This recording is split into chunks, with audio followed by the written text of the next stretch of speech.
আসসালামু আলাইকুম। আশা করি সবাই ভালো আছেন। আলহামদুলিল্লাহ আলা কুল্লি হাল। আজকে আপনাদের জন্য কুরবানির ঈদ উপলক্ষে নিয়ে আসছি একটা টার্কিশ বিফ বোনা। টার্কিতে এই জিনিসটা খুবই মজা করে ওরা খায়, মানে বিশেষ করে পার্টিতে। আমার খুবই কম ইনগ্রেডিয়েন্টস লাগবে, খুবই কম। আমি দিয়ে দিয়েছি 150 ml মতো তেল, আর গরু মাংস 2 কেজি আছে, এটাকে ধুয়ে সুন্দর করে পানিটা ঝরিয়ে নিয়েছি। এখন এই তেলের মধ্যে এটাকে প্রায় 20 থেকে 25 মিনিট আমি ভুনে নিব। যতক্ষণ না পর্যন্ত মাংস থেকে পানিটা বের হয় ততক্ষণ পর্যন্ত হাই ফ্লেমে থাকবে, একদম পুরো হাই ফ্লেমে।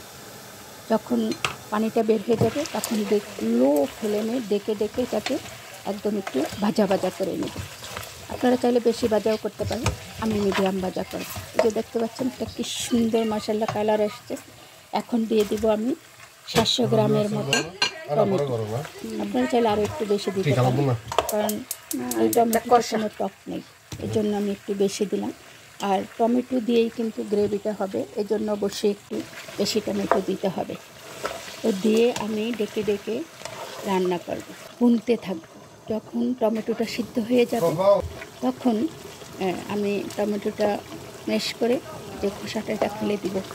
আপনারা চাইলে রাখতে পারেন, কারণ খোসাটা অনেক মোটা। এই টমেটোগুলো বড় বড়, কিন্তু খোসাটা অনেক। আমি লো ফ্লেমেই রান্না করতে থাকবো। এটা হলো টার্কিশদের একটা ট্রেডিশনাল বিফ বোনা। ওরা যখন বাসায় কাউকে দাওয়াত দেয় এটা করে। এটা রাইস দিয়েও খায়, ওরা ব্রেড দিয়েও খায়। তবে আমরা বাঙালিরা পরোটা, রুটি, পোলাও, খিচুড়ি সব কিছুর সাথে কিন্তু এটা খেতে পারি। খুবই সুস্বাদু, আমার তো খুবই ভালো লেগেছে। এখানে 3 টেবিল চামচ আদা রসুন পেস্ট আছে একসাথে দিয়ে আমি এটাকে প্রায় 10 থেকে 15 মিনিট কষিয়ে নেব। এই রান্না কিন্তু মেনলি রান্নার হলো যে লো ফ্লেমে কষিয়ে রান্না করা। আপনাদের বাসায় যদি স্লো কুকার থাকে, আপনারা প্রথম চুলায় জাল দিয়ে পানিটা বের করে পানিটা শুকিয়ে আপনারা লো প্রেশার স্লো কুকারে দিয়ে দেবেন। আর এখানে দিয়ে দিলাম হলো 1 টেবিল চামচ পাপরিকা পাউডার। পাপরিকা পাউডারে কিন্তু কোনো ঝাল নেই, শুধু কালার। এই টমেটো আর পাপরিকা দিয়েই এটার মেন মশলা। আর কিন্তু লবণ, একটু গোলমরিচের গুঁড়া যাচ্ছে। খুবই কম ইনগ্রেডিয়েন্টসে যে এত স্বাদ হয়। দিয়ে দিলাম লবণ, আপনারা যদি লাগে টেস্ট করে আবার দেবেন। লবণটা ঠিকমতো হইতে হবে, নাইলে তো কোনো ঝাল নেই। মানে জিনিসটা খেয়ে আমার এত ভালো লেগেছে। দিয়ে দিলাম মাংস, আমার 80% সিদ্ধ হয়ে গিয়েছে। এখন দিয়ে দিলাম হলো 2টা রসুন, আর হলো 1.5 ইঞ্চি পরিমাণ আদা কুচি করে দিয়েছি। আদাটা খাওয়ার সময় কিন্তু খুবই ভালো লাগে, এটার মধ্যে রসুনটাও ভালো লাগে। দিয়ে এখন আমি আবার ভুনতে থাকবো।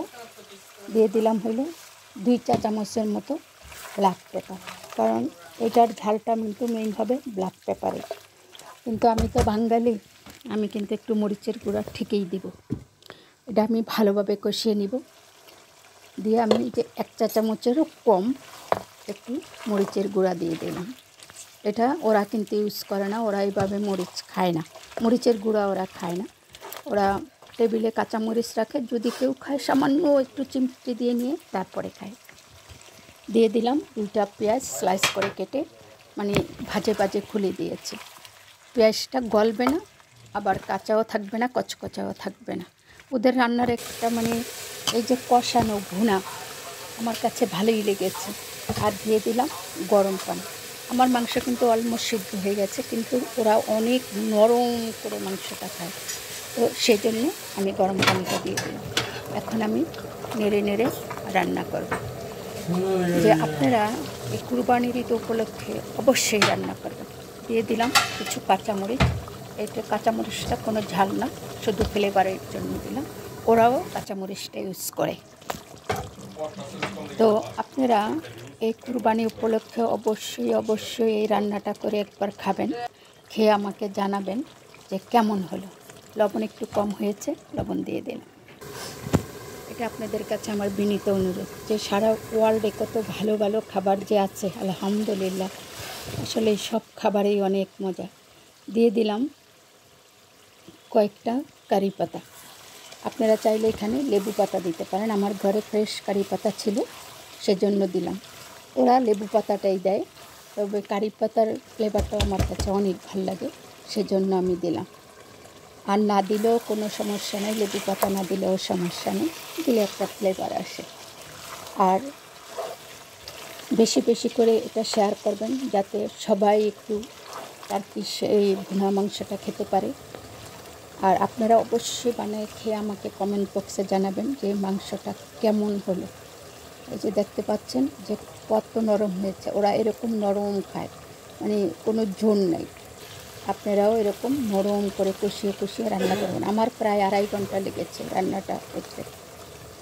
এই যে আমার কিন্তু মাংসের মধ্যে কোনো ঝোল নেই, শুধু তেলটা আছে, মানে কোনো পানি নেই। ওই টমেটো আর হলো আদা রসুন, এইটাই হলো আমার গ্রেভি। তো দেখতে যেরকম লোভনীয় হয়েছে, খেতে কিন্তু আরও মজা। আশা করি আপনাদের ভালো লেগেছে, দোয়া করবেন। আসসালামু আলাইকুম ওয়া রাহমাতুল্লাহ।